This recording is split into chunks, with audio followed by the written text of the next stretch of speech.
Hello, I'm Allison, and I'm usually a tiny trailer traveler and tiny hobby farm hopeful, but for a couple weeks in August last year, I packed myself into an airplane and lived in a tent in Iceland instead.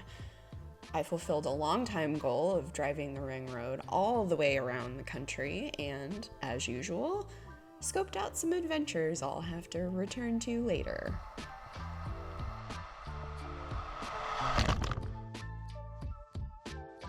This is my third trip to Iceland. Trip number 3 was actually supposed to happen back in April of 2020, and I'll bet you can guess what happened there that might have delayed matters by a few years. So by trip number 3, I'm pretty certain of what I want to do and what I think I should pack. So this time around, I'm trying to challenge myself to pack as little as possible to be comfortable living in a rooftop tent. However, this is my first trip to Iceland in their summer. I've only visited in the late spring, first week of summer before, so of course I packed too many sweaters. Turns out its location at the top of the world means the sun is really close to yourself and the ground in the summer, so I spent a good deal of the next 2 weeks either sweating or walking around only semi-decent in my base layers. Lesson learned. See, I was expecting what Icelanders call gluggaveður, or window weather. Literally weather that's nice to look at from your window, inside. Looking at it from inside is the best way to experience gluggaveður. What I got, though, was apparently the best stretch of weather Iceland had all year, and as you'll see, I'm not complaining. Otherwise, packing everything I would typically take on a long backpacking trip, plus just a few extra comforts, turned out to be the right amount of stuff to take.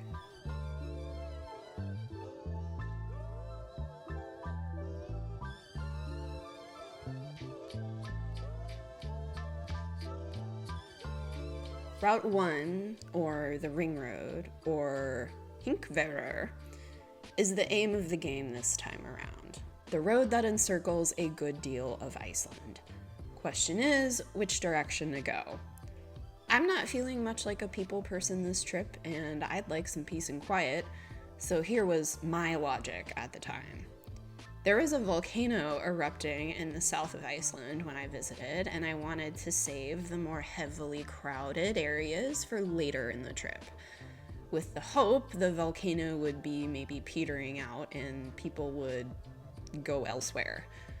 So I'm going to move clockwise from Keflavik, stopping for one night in Reykjavik and an incredible meal with an old friend before moving northwest to linger in the West Fjords in North Iceland. Then I'll make my way down the east coast and finally back down to the Golden Circle in the south before returning to Reykjavik for a couple more surprises. You might want to do the more tourist-heavy spots in South Iceland, like the Blue Lagoon, Ice Lagoon, Seljalandsfoss, the waterfall you can walk behind, all of that, while your energy and patience reserves are still full. Then relax in the less populated areas. Up to you. I don't think I would have enjoyed this trip any less going the opposite direction, though. However, the first thing you should do when you arrive in Iceland, and every day before you hit the road each day, is check Vegagerden for road conditions, especially if you're traveling in the winter or spring. The weather changes fast, and so do the roads, which can either be iffy in the off-season or sometimes under construction when the weather's nice.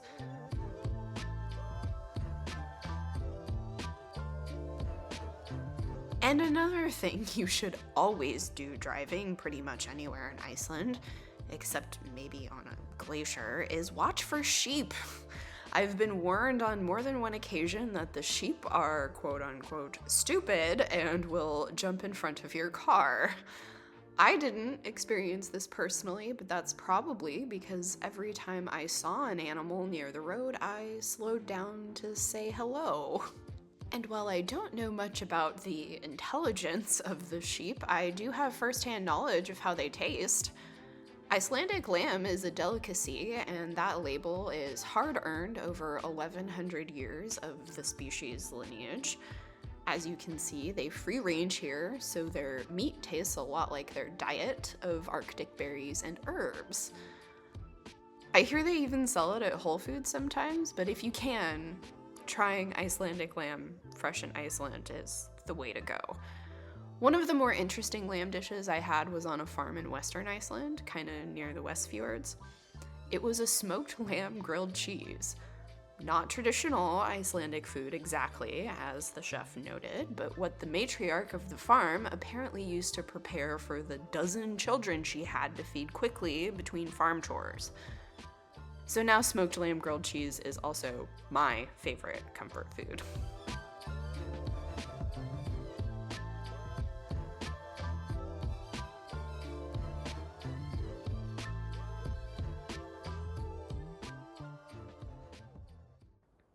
There are more than 350 churches in Iceland, and they're either really cute or really impressive.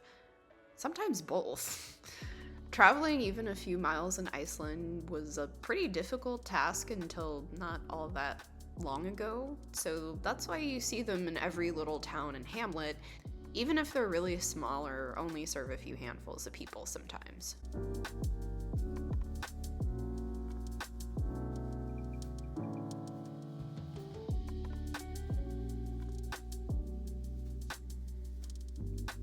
There's another thing you'll notice moving through the landscapes of Iceland, and sometimes they look kind of funny doing it.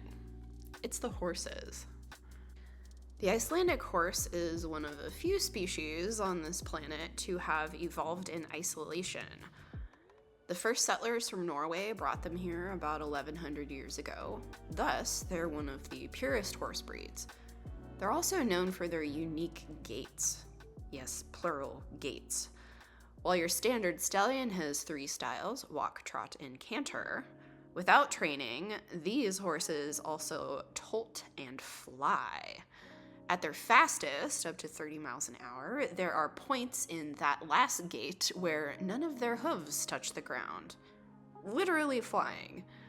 I think they're the closest our planet has to unicorns, actually. It's also illegal to import a horse into Iceland, even if that horse is an Icelandic horse. Even if that horse was born in Iceland. Iceland is very protective of these unique equines, and they don't want to taint the gene pool or bring in disease. And they're apparently a great horse for new riders. They're a really laid-back breed, and they're small, so less distance to fall should you go flying off when that horse starts bouncing. And all 5 of their gaits are pretty bouncy. There are lots of stables and farms that offer guided horseback rides, and I'd highly suggest one that takes you along a beach if you find one. Icelandic horses really like the water, and they're at their best on the beach, in my opinion.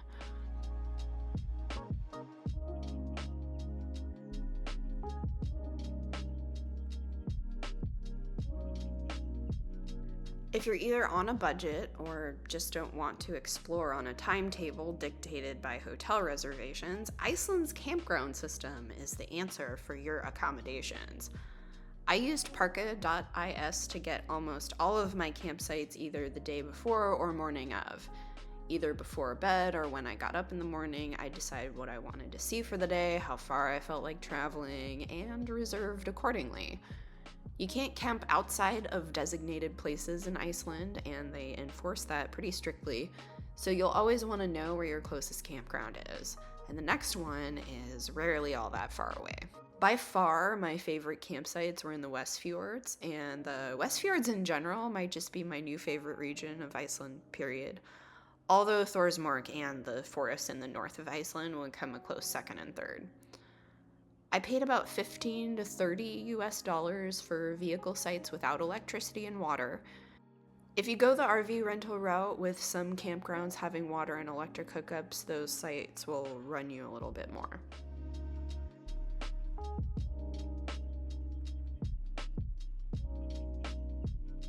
It's probably a good time to talk about choosing a vehicle. I happened to get really lucky with the weather when I visited this summer. Rooftop tents can be a project to take down if you get stuck in a storm. That only happened to me once, and a man having his morning tea comfortably in his earth roamer took pity on me and put his rain gear on to help me. Actually, the person who rented the vehicle to me had me try to put the tent away on my own before he would let me leave the lot. And only after he was satisfied I could comfortably handle this physical chore of taking down the tent did he let me pay and leave. I have to say it's a lot easier with two people, but if you can, say, almost do one pull-up, this is probably a fine option for a lone traveler in good weather. Otherwise, you could just rent a ground tent at an outfitter back in Reykjavik. No biggie. Since petrol is so expensive, it was running anywhere from $9 to $15 a gallon. It's very easy to find hybrids for rent, but keep in mind, you can't drive those in the water. Huge battery in the undercarriage and all is not a good idea. Standard sedan-type rental cars aren't legal on the forest roads in Iceland, so if you're planning on doing a ring road trip, make sure you double-check for those details. Also note that most folks in Iceland call a 4x4 vehicle a Jeep. Like all 4x4 vehicles, not just actual Jeeps, which you can also find.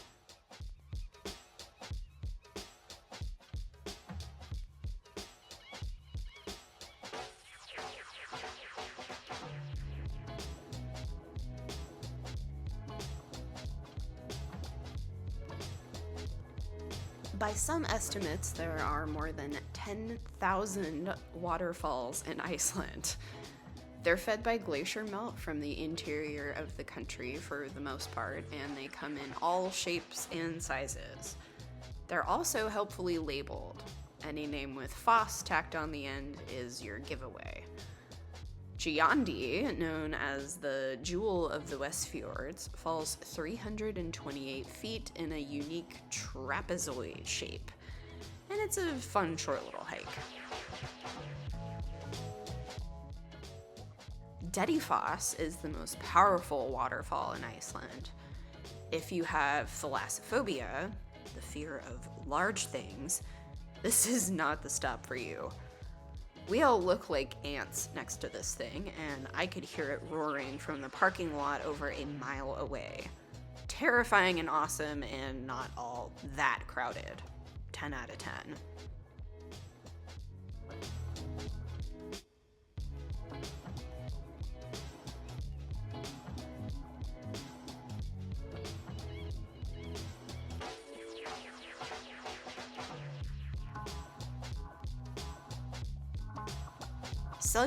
Foss, the one waterfall you can walk behind, was the busiest stop of this trip. In fact, I turned around before I got under the falls because it very well might have taken me all day to walk around it. It was so packed. But that's okay. I've visited both times in the previous trips I took in the spring, and it was way less crowded. So this was not a mission I felt compelled to accomplish for a third time.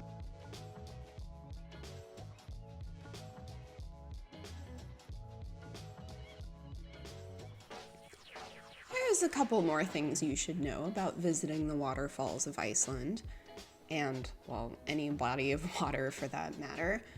I've seen it get really windy here and literally blow people off their feet, including me. And if your feet happen to be close to a cliff or body of water, well, let's just say you should respect the trail closure signs if you encounter them on a blustery day. And always stay on paths and behind ropes. And if you're visiting the beach, never turn your back on the ocean. It can't be trusted. There's a few beaches in Iceland known for their high occurrence of sneaker wave versus tourist incidents. Again, not a good idea to get too close to the edges of the ocean there either.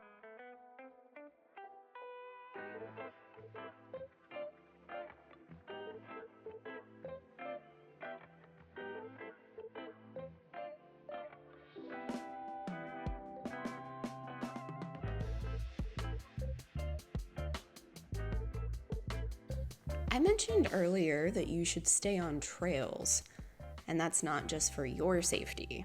Remember what I said about it being tough to grow stuff here in Iceland? Well, that applies to native plants too. There's an old joke in Iceland: if you're lost, stand up. Plants grow neither fast nor tall here, and the moss that is especially important to Iceland's ecosystem grows really, really slow. Once new ground is made through volcanic activity, or if existing moss gets destroyed, it takes 70 years for it to grow. For this reason, driving off-road is not legal, and it's one of the most extreme offenses you can commit as a tourist in Iceland. If you're caught driving on the moss, you're just gonna wish you'd driven straight into the ocean and disappeared, because the penalties are thousands of dollars, to be paid up, of course, before you return home. If there's one real trip I have for traveling in general, it's to try to make friends while you're there. In Iceland especially, the people are really friendly. And that's not just because the tourism industry accounts for more than 12% of all jobs in Iceland. Even the off-duty Icelanders I encountered were excited to tell me interesting things and stories about their country, what they do for fun, their favorite spots to go on vacation, the local gossip, whatever you want to know. And the people who choose to come visit Iceland and also either sign up to see the country with a group of strangers or traipse off on their own with just a tent and the open road are the kind of people I want to be friends with. I've made lifelong friends here despite the fact the whole country's population is less than half that of the city I live in. So if you see a fellow tourist, say, about to put diesel fuel in their rental hybrid car because the fuel pumps are different colors here than in your home country, feel free to go introduce yourself.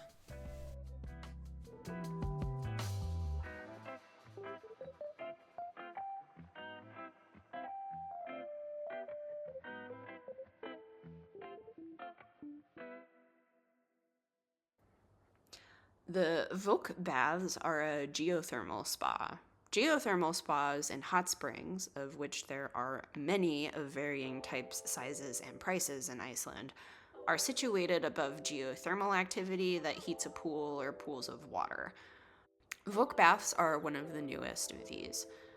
After a week on the road, the hot shower, hot pools, sauna, and a smoothie was an absolute luxury for about $50 US for the day.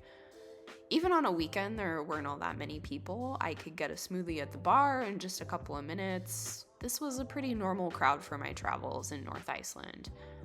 Mostly Icelanders, very few tourists. After speaking with a few locals, I realized much of Iceland was taking advantage of the tourists being concentrated in the south to see that volcano I mentioned. So not only did I get fantastic weather, I experienced record low tourism numbers in some parts of the country.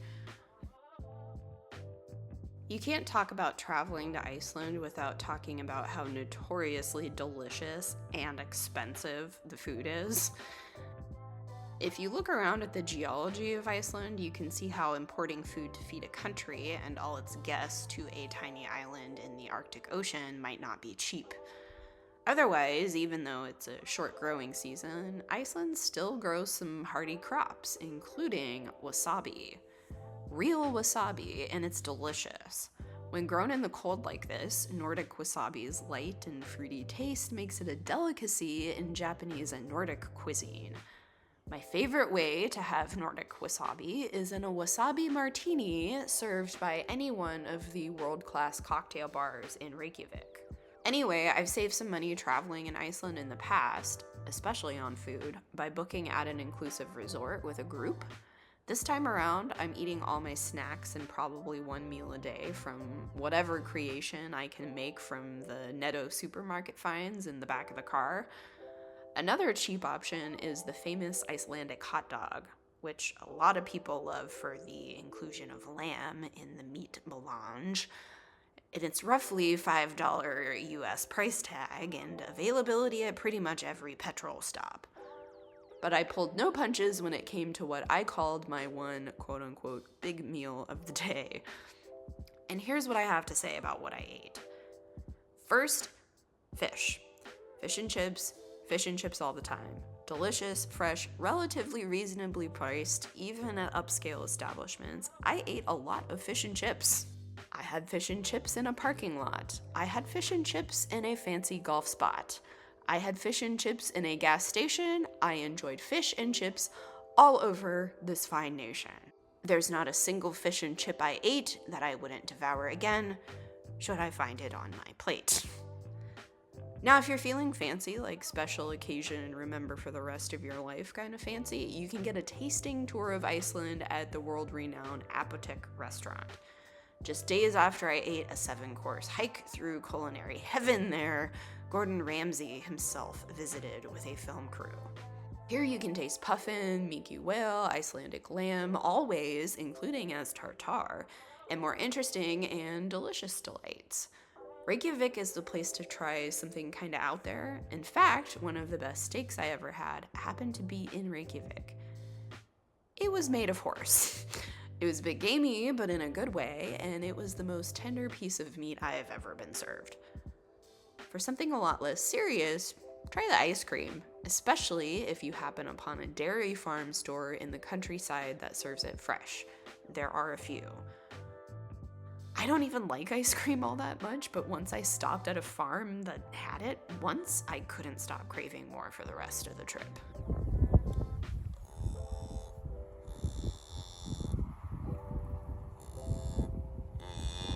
Oh yeah?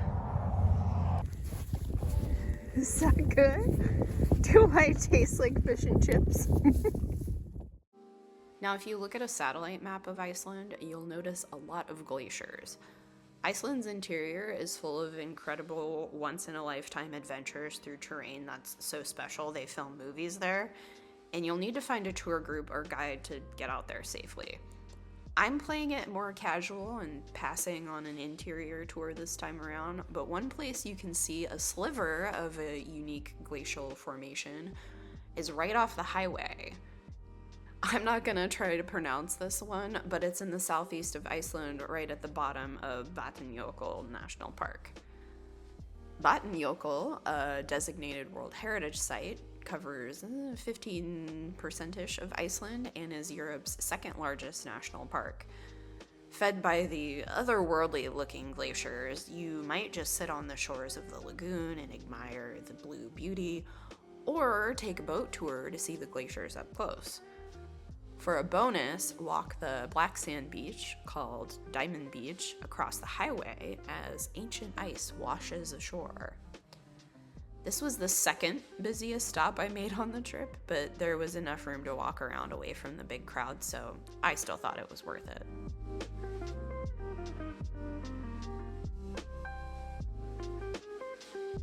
Oh, this is cool. This is one of the oldest dwellings in Iceland, which is kind of mind-blowing how old it is. Nobody knows just how old, but it shows up in census records from the 1600s. You'll also find it just off the highway in South Iceland.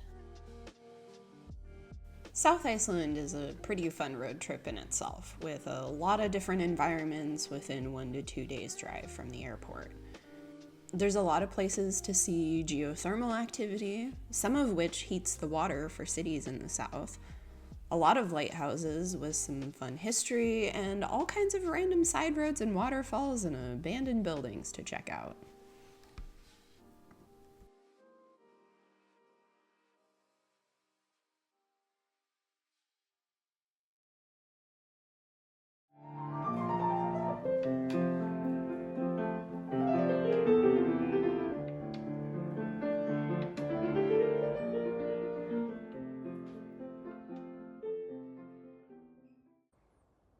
After taking in the tourist traps of the southern parts of this little paradise, it was time to relax in the city for a few days. And, well, my idea of relaxing still involves walking like 10 miles a day, so we saw pretty much every storefront, bar, and sweater salesman in the city. The city is really fun and full of character. There's art, there's music, and don't even get me started on the food again. And the city was full of extra energy this week because it was Iceland's Pride Week.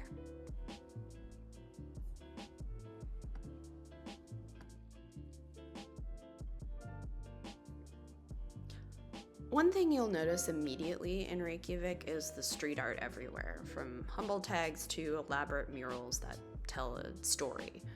Or just tell you how to tie a tie, maybe. Speaking of art, while I'm not much of a souvenir person, I did finally decide what kind of souvenir I wanted to take home to close out my third trip.